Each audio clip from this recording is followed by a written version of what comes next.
And so to have understanding grounded in one's experience means there has to be a certain silence, because only in silence do we have the stability to look very closely at our own experience. That's the usefulness of silence. As I said, the usefulness of silence is not to get caught in trying to perfect a meditative state. That's not a useful way of thinking of meditation or silence. It's so that there is a ground. In silence there becomes a great clarity. The more quiet you are, the more clear you are, because the mind isn't running quite so amok.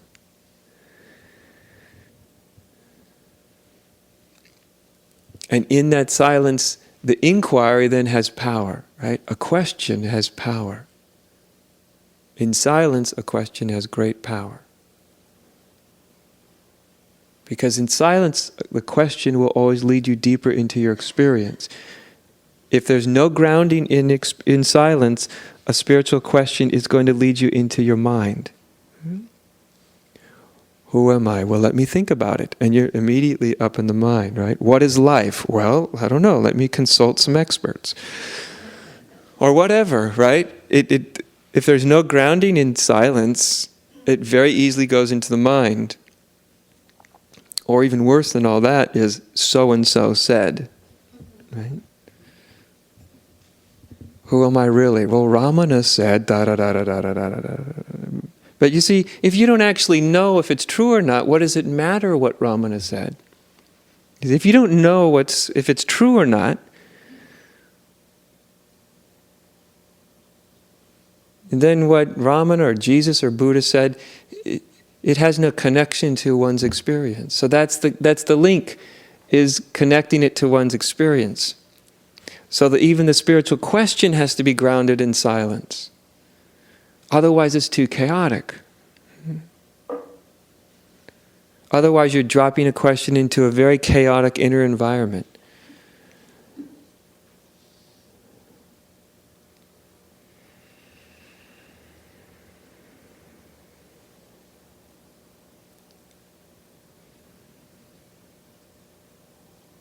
And when there is a certain capacity for stillness, which brings a clarity and an energy,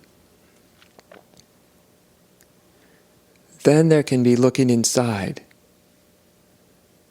Is there a separate self? Is there actually this thing called me?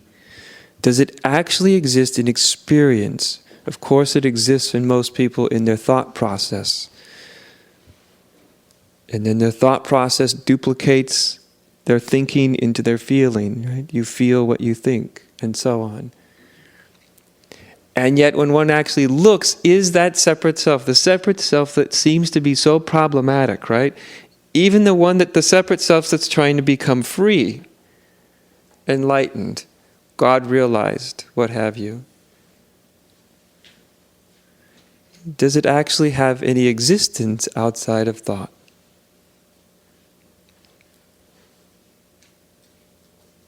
And once you start to see that it doesn't, and anybody can see that if they want to see it. If you're open to seeing it, then you will see it, because it's as clear as the sun in the noon sky. It's not complicated and it's not theoretical. It's very simple and practical and obvious.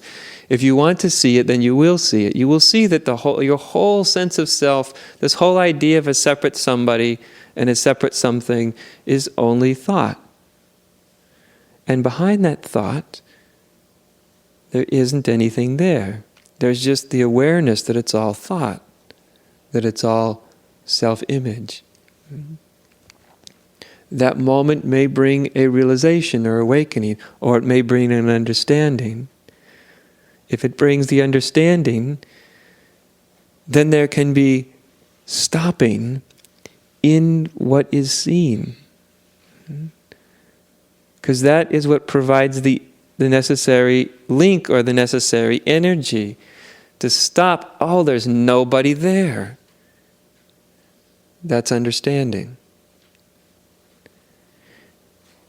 But the link to experience would then be, what's it like? What's the experience like? What does it feel like to understand that? How is it felt in the body? How is it felt in the mind? What's the actual experience of nobody, no separate somebody there?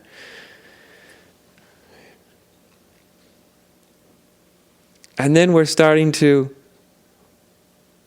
move more deeply into experience. Oh, well, the experience of there not actually being a separate somebody there is very open, very spacious, very aware. It is brimming with awareness, brimming with consciousness. To the mind, it doesn't make sense because the mind is conditioned to think somebody's got to be aware. There's always an entity that's conscious. That's the conditioning of the mind. But direct observation shows that that's a fallacy.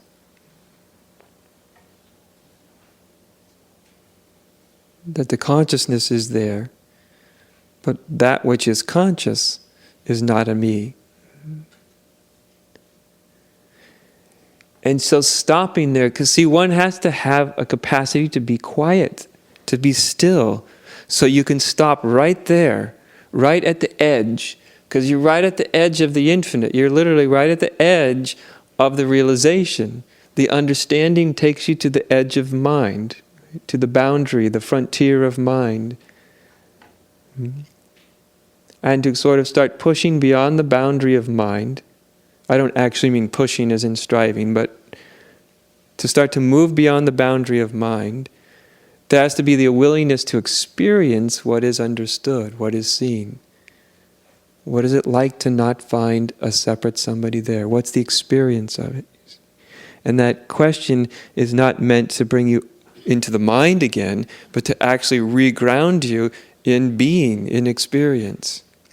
So you're literally feeling, what does it feel like? What does it feel like to sit in a room like this, right here, right now? For those of you who have the understanding, with a certain understanding that what's looking out through your eyes, what's listening through your ears, what's sensing through your senses isn't a someone or a something. What's the experience of it? What's it like?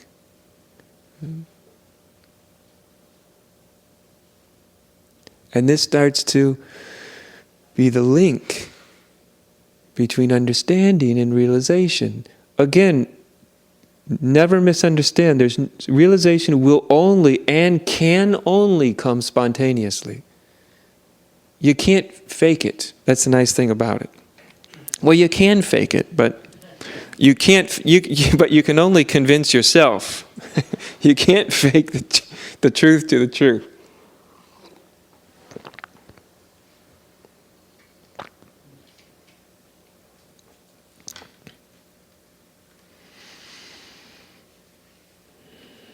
And this goes true for any and all spiritual inquiry. Meditative inquiry is that it has to be grounded in number one, experience, and a certain stillness of mind. I don't mean that your thought processes have to come to a complete stop. I mean that your attention has to be more on experience than it is on thinking.